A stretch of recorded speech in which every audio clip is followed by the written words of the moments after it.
Hello, everybody. Welcome to the Buckeye Weekly podcast. I am Tony Gerdeman here, as always, with Tom Orr. Tom, how's it going? Just blessed to be living here in the year of the tight end. Isn't it nice? It's so roomy. You know, there's the shoulders are broader. There's more room to sit. So there's so much more room for activities. You know, so as Tom alluded to, it is the year of the tight end. On Friday, we spoke with Kevin Wilson, the Ohio State offensive coordinator, who also dabbles in the tight end coach realm because that is kind of also his title. And so we also talked with Luke Farrell, Jeremy Ruckert, and Jake Hausmann.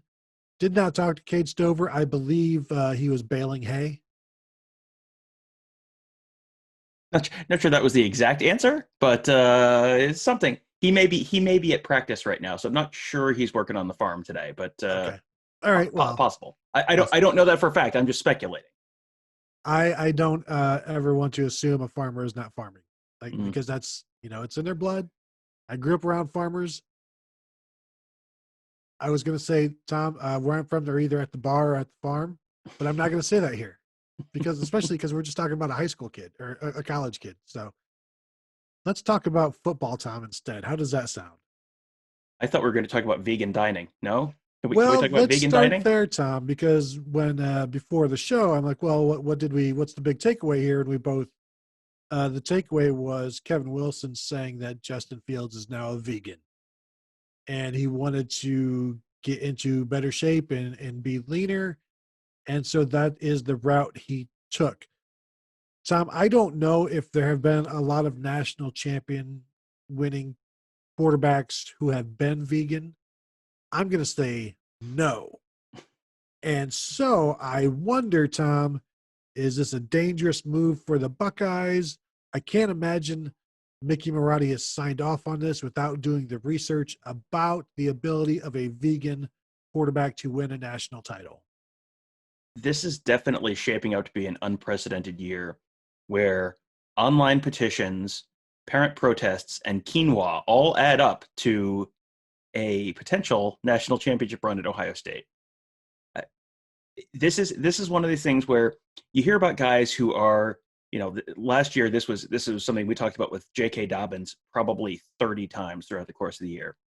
He was sacrificing everything. He was not, he changed his diet. He was working out like crazy. He was just all he was doing was working out, eating good food, and getting better at football, and that was it. And the whole end point of that was at the end of this year, I'm going to get drafted in the NFL, and I'm going to be an NFL running back, and that has worked out pretty well for him because guess what? He had 2,000 yards last year, and he is now an NFL running back and is off to a decent little start with the Baltimore Ravens. That sounds like that's where Justin Fields is this year.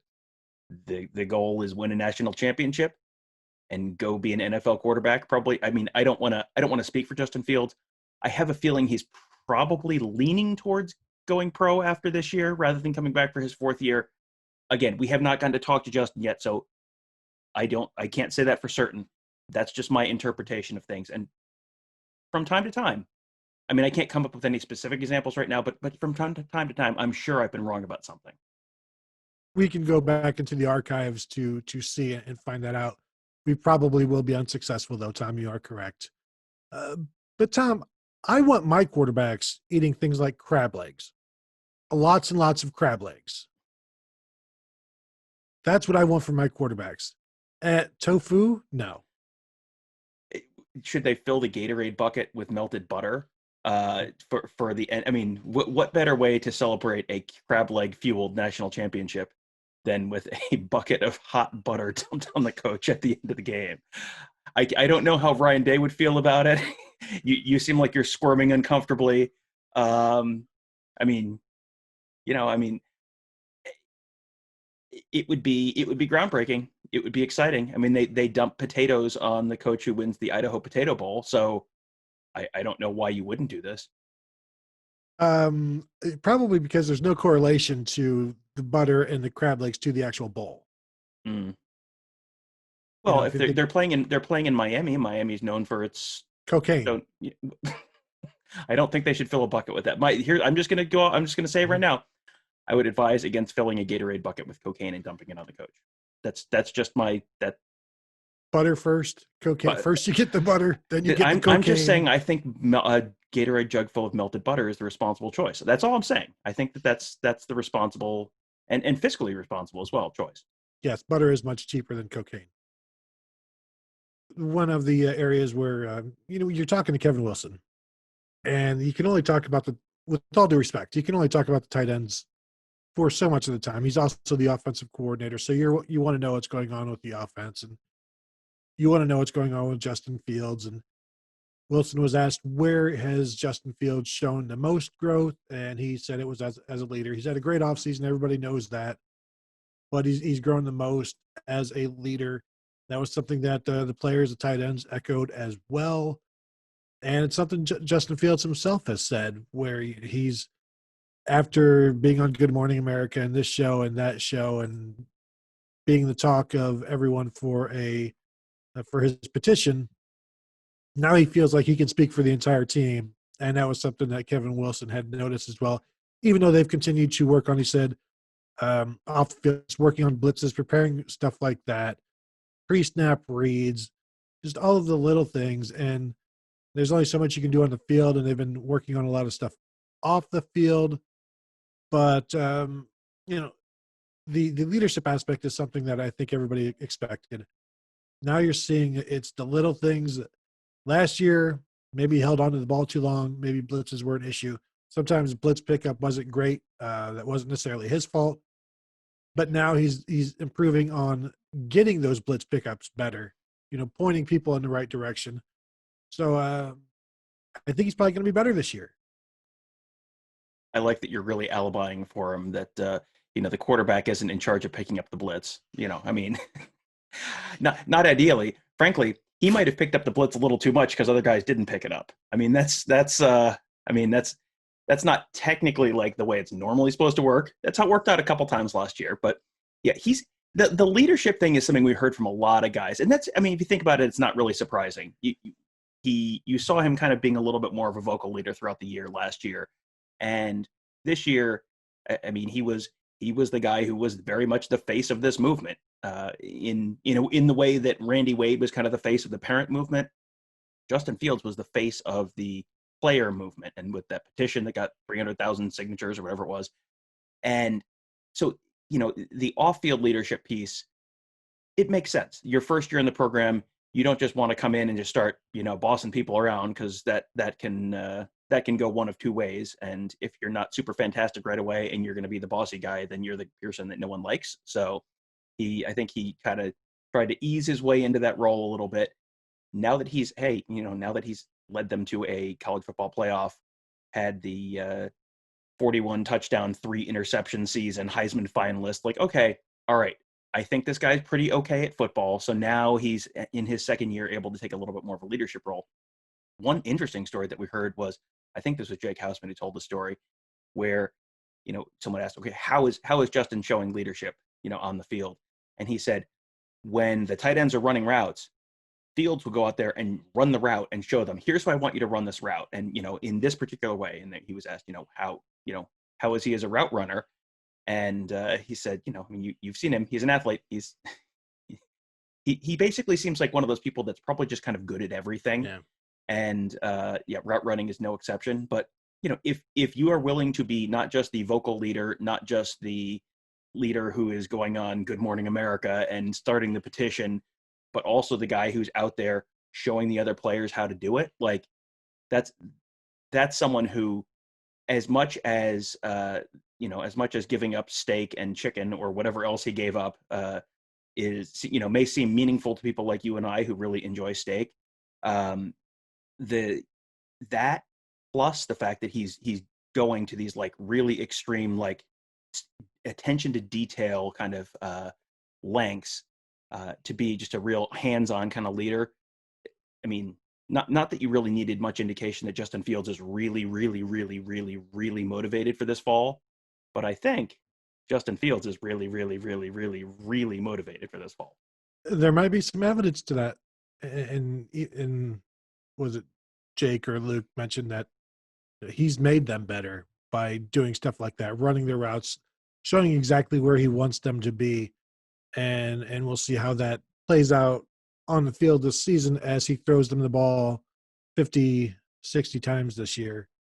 I did find it entertaining that one of the reporters mentioned, hey, it's been 25 years or so since Ricky Dudley caught 500 yards worth of passes, and Luke Farrell's like, oh, we don't talk about those numbers amongst our group. Sure, we want the ball, but we know better. We know not to just pie in the sky stuff. They like to remain in the realm of reality. Before we go all in on the tight ends, Kevin Wilson was also talking about the running backs and said he kind of used it as a 50-50 thing between Trey Sermon and Master Teague. Still hasn't gotten a lot to see from Trey Sermon because there's no pads and he only knows what he's seen on film, as opposed to he's seen everything from Master Teague and knows what he can do. But they are, a complementary pair. And he said that even with as much tempo as they run, they want more than two, especially in practice, because that allows everybody to roll through there without it stopping anything. Mentioned one of our guys, Xavier Johnson, the walk-on out of Cincinnati, who was a 3-star receiver, played in the secondary for the Buckeyes for a while, played H, moved running back, played receiver, is now kind of in that H hybrid role, running back as the 4th, 5th running back. Because Marcus Crowley isn't quite ready yet. He's, I believe the exact quote isn't quite full speed, which could mean, Same. Yes, exactly. Didn't really say much about Demario McCall, but maybe that's because he didn't really talk about the receivers, and maybe that's where McCall is right now. Yeah, he went down that list of running backs, and it was kind of like I was waiting to hear Demario's name. I was like, nope, didn't hear it. Okay. So yeah, Steel Chambers sounds like he is the number 3 guy right now with Marcus Crowley out. And then Xavier Johnson and I think, did he say Mayan Williams' name? I think he may I think he did. But yeah, we did not hear Demario McCall's name, which makes me think Demario McCall was probably back with the H's. So this is the detective work that we get to do when we don't get to ask all of the questions we want to get, but we can sort of deduce from what we are told, some of the further information that you are probably interested in. Brian Day has talked about the way they would use Demario by maybe motioning him in from the slot to the backfield. And I mentioned this on the Mark Rogers YouTube show today. At least 3 times a game, Tom, this is what I would do. And I'm not a smart person. I motion in Demario from the slot to the backfield wheel route 3 times a game. That's all I'm asking. I mean, we have how many years of data to show that the wheel route remains undefeated? I don't know where the flaw in that plan goes. I mean, sportsmanship. And you know what? If you're playing Louisville, you're scoring a touchdown every time. If we've seen anything, if we've learned anything this year, if you do that against Louisville, you got 6. So, do you like touchdowns? Well, friends, I have great news. The wheel route. The guys who just run the same play over and over on video games. That's all you have to do against Louisville. Just the same play. And it's like, they're just never going to figure it out. Doesn't matter. There's a Greg Schiano defense on the schedule this year. I'm just saying. And we know Demario has had some good days against Rutgers, although you haven't been able to capture those with your camera. Mm-hmm. There's a little deep cut for everyone. Longtime listeners will remember. Yes, that's our famous 2017 Rutgers story. I don't want to tell it again. It's fine. How many? You do a lot of shows when you have talked about 2017 Rutgers story more than once, because you've got time to fill. And so Tom, remember that time in 2017 at Rutgers? Oh yes, let's talk about that one again. Everybody loves that story. Turns out college football has a long off season, and it is in a longer than expected off season this year. So yeah, there's as someone who does a show with the word weekly in the title, there's a whole bunch of weeklies between the end of the college football playoff and the start of the next year's season. So yeah, you can only wonder what do you think the corners are going to be like so often without going back to the greatest hits of, you can't take pictures of Demario. He's like Bigfoot to you. He is your Bigfoot. Like all it is pixelation. Look, is that DeMario? No, it's a tree, you idiot. Is this like a vampire thing where it's just took a picture, nothing showed up? Oh, I swear I had him. either I messed up or he's a vampire. I don't want to speculate on which one it might be. True, we know you are not wrong. He hasn't done much during day games. That's all I'm saying. I'm just saying. Think about it. Because remember that 2017 Rutgers game? That was at night. Night game. Just saying. I'm just saying. Why are you bringing garlic to interviews? Well, look. Just safety. Precautionary. It's a pandemic. Anything offensively from Kevin Wilson before we actually get into a little bit on the tight ends that we haven't touched on as I scroll through here? One of the things that he talked about that was kind of interesting was, I mean, we've talked about the value of the depth that they have in all these different positions, running back and tight end and wide receiver, and all the wonderful things that does for them in terms of the on-field stuff during games and being able to kind of rotate guys and wear out the opponent. One thing Kevin Wilson brought up today that was kind of interesting was because they have so much depth, they can practice faster. They can keep the tempo up at practice. You're getting more plays in, you're getting more reps in the same amount of time, and you're also preparing yourself for the tempo you're going to have during games. So, I mean, that's kind of one of those like little hidden advantages of, they have between 6 and 10 really good wide receivers. While they can keep rotating those guys in and out and keep going and keep running and keep playing, and that allows them to get more reps. That allows them to get more, get to prepare themselves for that tempo they're going to run on Saturdays as well. I do applaud whoever it was. I don't remember who tried to ask, so how does the play calling work? And it's a team effort. It's a group effort, as he said today. And I don't know if that's just one of the things that has to be asked every year about play calling between Kevin Wilson and Ryan Day, and how they mesh well together. They know what each other wants to do. He did say you can't really talk like after the play because you're putting in a new play. Like the best time to talk during the game is once the play is in, like before and during the actual play. Then you can talk about what you're going to do next. But you also don't exactly know what that play is going to be. Like you think it's going to be a 7-yard gain, it's only one, and yet you're still planning on what the next call is going to be. And I think it would be so fascinating to just have that headset on and listen to all of that. Of course, that will never happen, Tom. I'm not sure you're aware of that, but we will never be granted that access ever as long as we live. Maybe they should call plays over Zoom this fall just as a safety precaution, and then hey, we can just I'll be on mute. It's fine. I mean, and you know what? There are plenty of reporters that can't seem to get off of mute on those calls. So I don't think they'll have issues with that. I don't see any problem with that at all. You go ahead. The answer he gave on that was kind of interesting because you'd never get an actual specific answer on, so how does the play call work? But he did talk about the fact that they have like everyone involved in that process. You've got Greg Stidrara, you've got Tony Alford involved in that process early in the week because they're asking them, what are your guys good at? What are your guys' strengths and weaknesses right now? What would be a good way to utilize these guys? And so you get everyone sort of involved in the process, and then they sort of narrow it down throughout the week.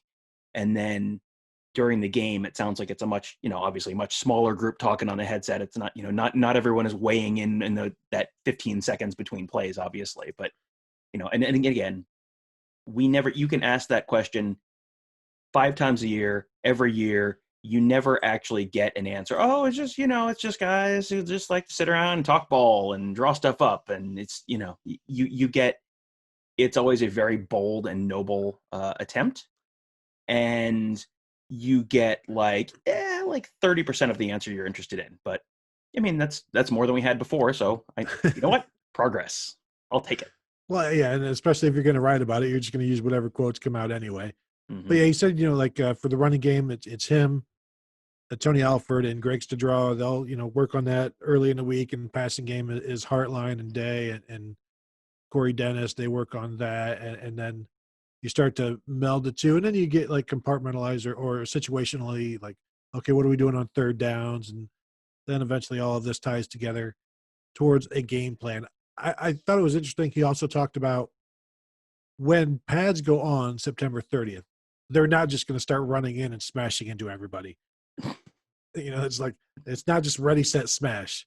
They're going to take it slowly because he said that's when the most concussions happen, is like once stuff is finally started, you're finally able to hit each other. You've got a bunch of guys who just get all jacked up on Mountain Dew, probably, and they're just smashing into each other with their heads and getting concussions. So they're going to take it slowly. First week, second week.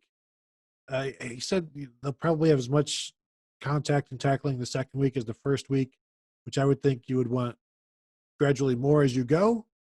I mean, that's just me. And then, of course, that third week. But then you're also getting into the game planning and how much physicality is there. We know, like, during the season, it's terrible Tuesdays or Tuesdays from hell or whatever Urban Meyer would call them, where those are your most physical practices. Then it ramps down from there. It's going to be interesting watching the start of the regular season, where they're not accustomed to playing with pads, not accustomed to all of the hitting, but they'll be working on it, but they're also going to be cautious with it. And I just go back to the Navy thing where they didn't do anything. And so that showed. This won't be that, but I wonder what level of it will be. Well, you're going to have to strike a very careful balance, because you don't want to do when Tony says the Navy thing. Navy decided they were not going to block or tackle during practice at all, leading up to their week 1 game against BYU. Turns out blocking and tackling are important, and Navy lost 55-3 to BYU in a game they were favored to win. Whoops. And then they started blocking and tackling week 2, and then they beat Tulane week 2. How about that? Who knew? Who knew? But you also don't want to run like the Bear Bryant Junction Boys practice either, where you have people just running into each other and just have a pile of bodies on the side of the field, because you have to be careful ramping up. I mean, all the injury concerns we just talked about. As he said, concussions are the biggest issue with concussions happens that first week of fall camp. They have so much other stuff they got to worry about this year. They don't want to have to deal with a bunch of guys in concussion protocol, because you've also going to have guys in COVID protocol at some point. Like they have to be very careful. And you saw some stuff in the NFL last week where it seemed like there was like an inordinate number of injuries last week in the NFL. And there were people who chalked that up to the fact that they did not have like that normal camp and the normal 4 preseason games and all that stuff. So it is a real delicate balance to find the correct amount of contact and hitting and blocking between don't lose by 52 points to BYU and also don't have it look like a Civil War battlefield on the practice field at the end of the practice. Kevin Wilson said they talked to some NFL tight ends. They've been talking to them about what they can do and how to improve there. So it's interesting that they're reaching out to. They're not just sitting back and like keeping themselves comprised of just themselves. They're talking to other people about what they can do to get better. And I guess that's kind of what Ohio State has done for a long time, just studying other offenses, other defenses, other coaches, other players. And that's why when Kevin Wilson said, they asked him, how familiar are you with Trey Sermon? He's like, well, we study Oklahoma. And so they study Oklahoma's offense. So they've seen him there. And what I wanted to ask Kevin Wilson is, like, for one, like, how much just sitting around drawing stuff up have you done when that was really all you could do? The other question I would have for him is it more challenging trying to maximize Justin Fields, as an offensive coordinator and a play caller, or is it more freeing? Because I could see it's probably both, because in terms of being challenging, you don't want to just rest on what you've always done when you've got Justin Fields. And so you've got to, like, what else can we do? Let's kind of break the mold and rebuild it. But then it has to be also freeing to know, like, we can do anything. And now it's just a matter of doing it. And when he has so much time, I just wonder, like, is the basement just stocked with notebooks of, all kinds of just plays drawn up and all of these Meade, the college ruled and 3-ring spirals. And I wonder how much time has just been put in I don't not dog work, but just I don't know, busy work, mental work, just so you're not just sitting around doing nothing. Well, I mean, at one point he said the coaches have had too much time to think this year. Mm-hmm. They've just with sitting around at home, they have had too much time to just sit around and think about stuff, and they had to be careful not to overthink things and make the offense too complicated. I mean, that's something that they want to. They have a talent advantage. I don't want to go way out on a limb here, but they have a talent advantage. They don't have to run 7 million different plays and have a way more complicated offense than everyone else does. They can run a very similar, similar level of complexity in the offense to what everyone else does, and just let their better players run around and be a little bit faster and a little bit better than everyone else's players and win that way. That's a thing that you have seen. That was basically the game plan on defense last year, and hey, it worked out pretty well, didn't it? So I do think they are aware of that. I think it sure sounded like they have had a little more time to draw stuff up and think about different ways to use guys and watch more film of other guys and all of that.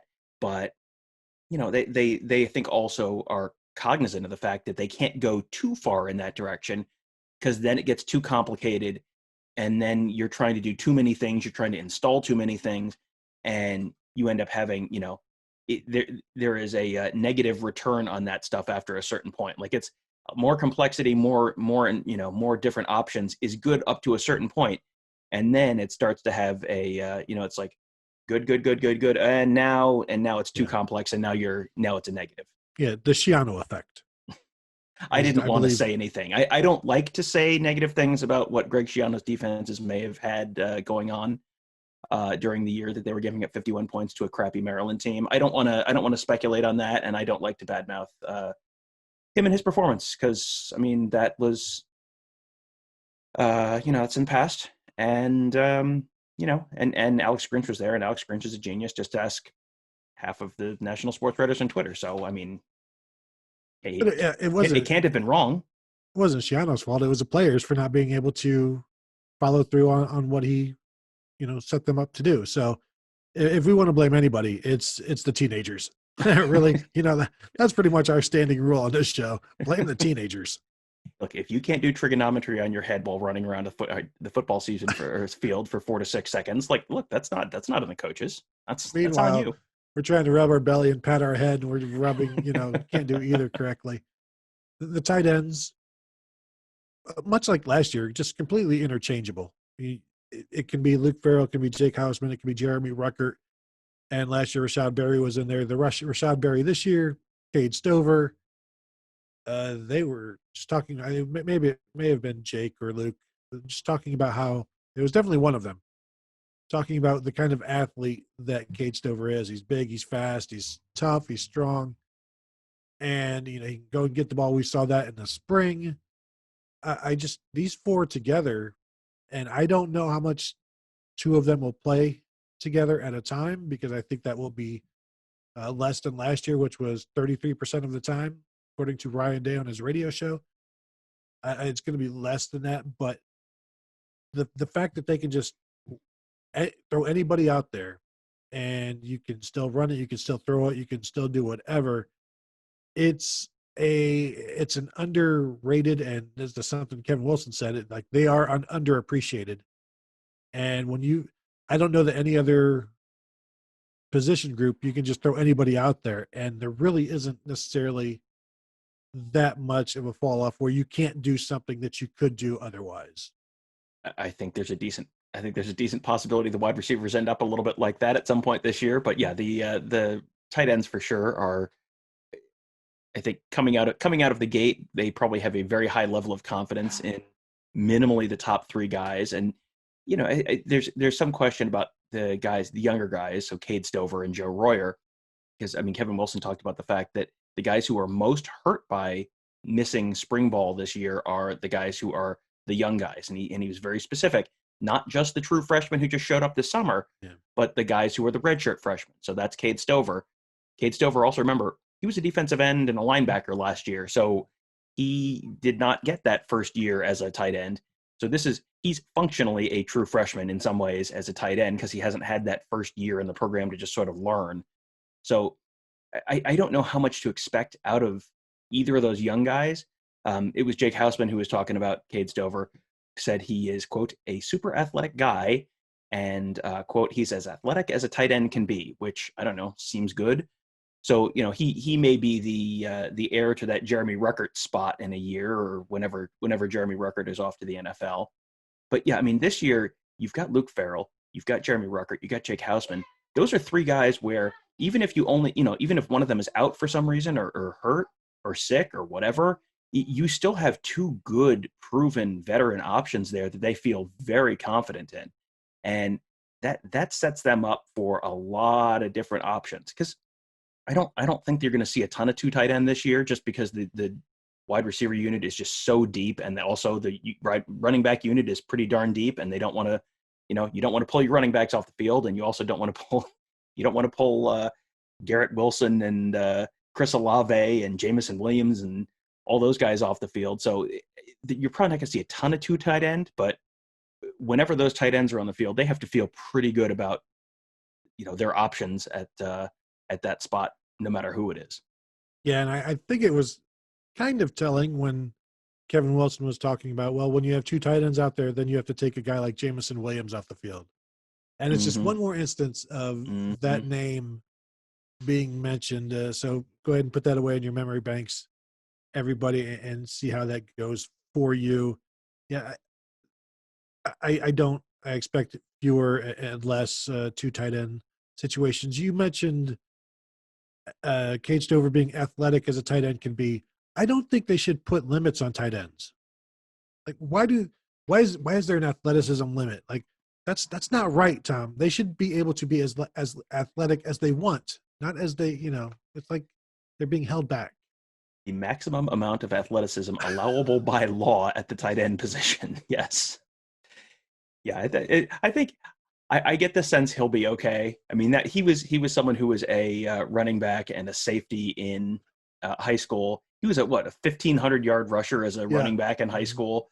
So yeah, I mean, he's someone who is comfortable with the ball in his hands, and I think there was probably a little bit of a fight over who got him last year. I don't think it was like a no, you take him, no, you take him. I think they were looking for someone to be that kind of that next big pass catching tight end for Ohio State. And remember, that was basically a straight up switch. Cormonte Hamilton went from tight end to defensive line, and Cade Stover went from defensive line to tight end.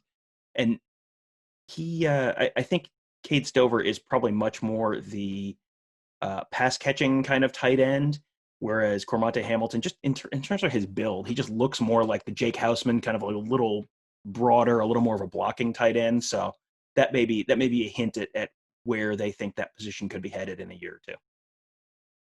I know the tight ends really, especially Luke Farrell, is like, I don't think the running game is going to skip a beat. Like, he was I don't want to say he was denigrating J.K. Dobbins, because he wasn't, but he was like, J.K. is great, but I think these guys are going to be fine. It won't be. We're going to run the ball just fine. We've got a great offensive line.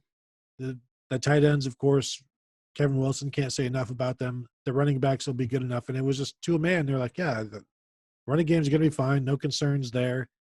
And so I guess that's good news for the fans. I know people have been concerned about J.K. Dobbins, but apparently it wasn't even that good.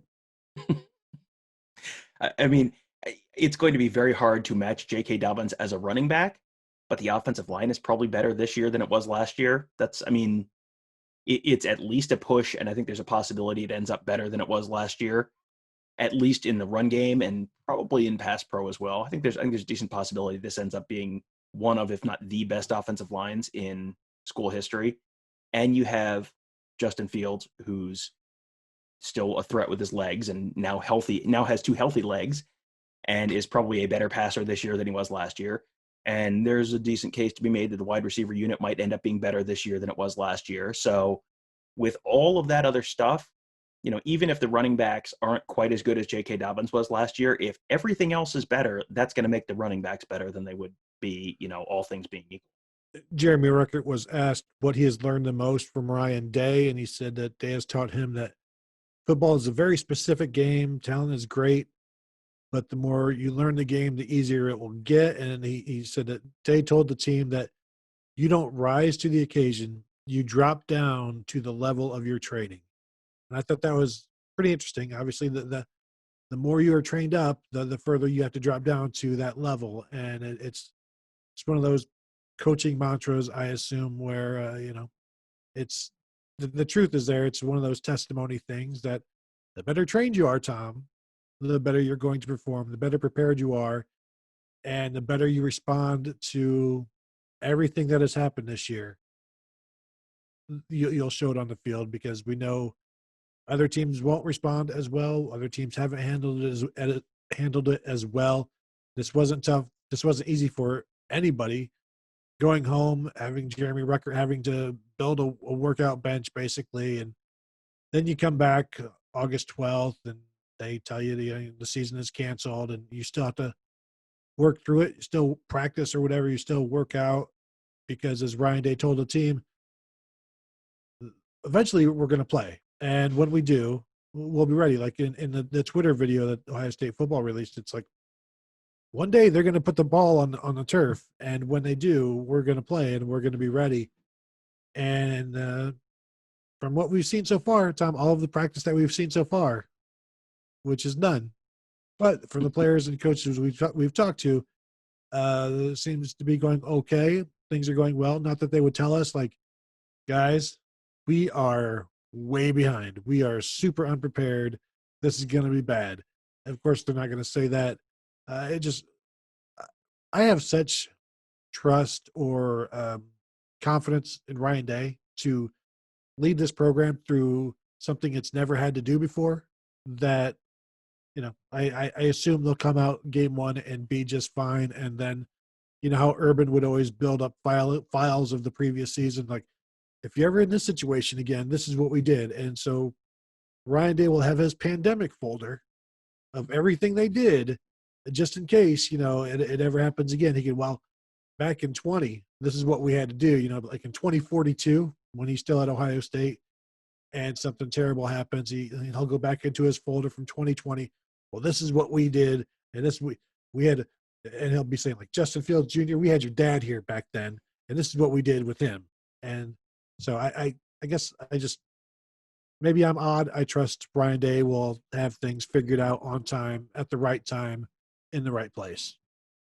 Well, I mean, you mentioned that they don't generally tell you, like, yeah, this is actually things are terrible. But I mean, we've heard that over the years. I mean, we have heard from Urban Meyer that practices were not great. And I think that I do read a little bit more into some of the things that we've heard from Ryan Day last week. Might have been on his radio show. Talked about the fact that the first couple practices were like some of the most spirited practices they've had, just because this is something that they had been working on and fighting for quite a while, and now it's happened.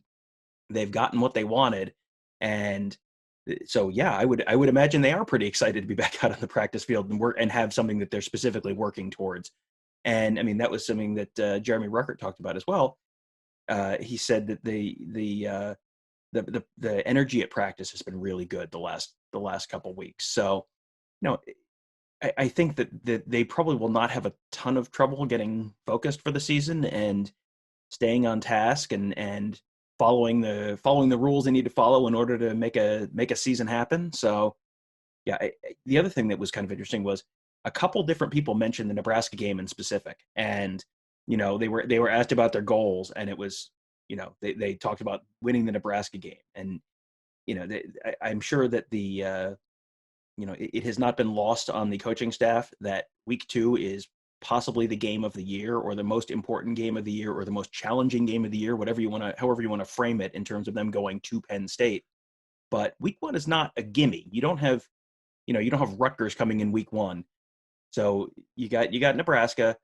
They should beat Nebraska, but the focus seems like it is very much on that first game, and one game at a time, and all the stuff that you roll your eyes at. But they have to do that this year, because they really a slip up this year costs them more than it would in a normal year, because you have fewer games.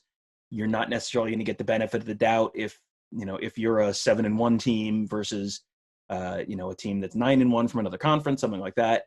So they have to be real focused and real one week at a time, one game at a time.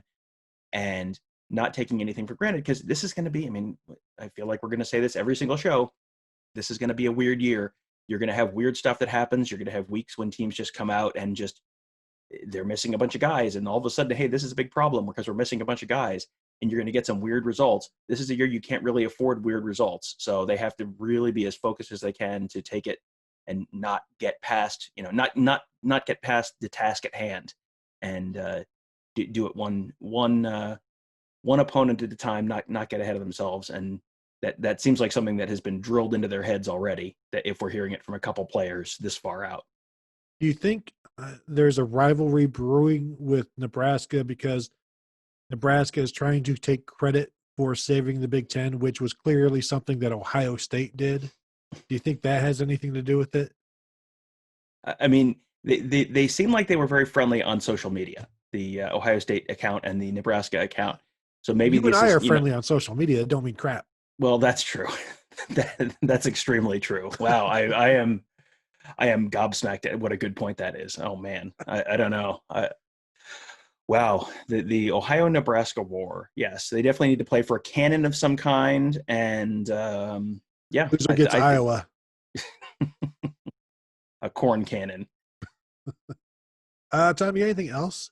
I think we're good. I think we're good. I think our planned 20-minute show has gone well past 20 to 25 minutes. So yeah, I think we're good, and I think everyone should enjoy the weekend, because and we have more football coming next week. Football. How about that? And we're even closer to a season than we were the last time we recorded. Isn't that great how time works? We're one day closer than the last time we recorded. Tomorrow, the same. Assuming we'll. At this point, I feel like we're recording every day, Tom. Is this the first time we've recorded today? Yes, it is. But will it be the last? Who knows? Who's to say? Yes, Who's to say? Look at us. I mean, we're obviously very excited to have actual football to talk about, and actual football players and coaches to talk to, and actual new information to glean on all of this stuff. So, and we don't have to recycle the same the same 10 things that we learned a month and a half ago before 2017. Yeah, exactly. So yeah, and I mean, at some point coming up, we're gonna have a linebacker interview day. We get to do it, linebacker preview part 17 this year. I can't wait. It's gonna be good. That might be 7 days of podcasting right in a row. So we do want to thank you all for listening. Make sure to check out Buckeye Scoop. If you're not yet a member, there's no time like the present. I continue to say that. Become an annual member, or just try it for a month to see if you like it. The Ask the Insiders board is, there's so much fun stuff, informative stuff, minutia, which is also good, Tom. I'm a minutia guy in terms of what's going on in camp, the players, rumors. Sure, yeah, you might find some there, and all kinds of fun stuff. And of course, there's plenty of content, interviews, podcasts. Most of it is free. Some of it is behind the paywall. If you're a member, you don't have to worry. You just click and enjoy. So go ahead and check it out, buckeyescoop.com. That's where you will find me and Tom and many, many other people as well. So thank you all for listening. And as Tom said, have a great weekend. Enjoy the football, and we will talk to you guys next week.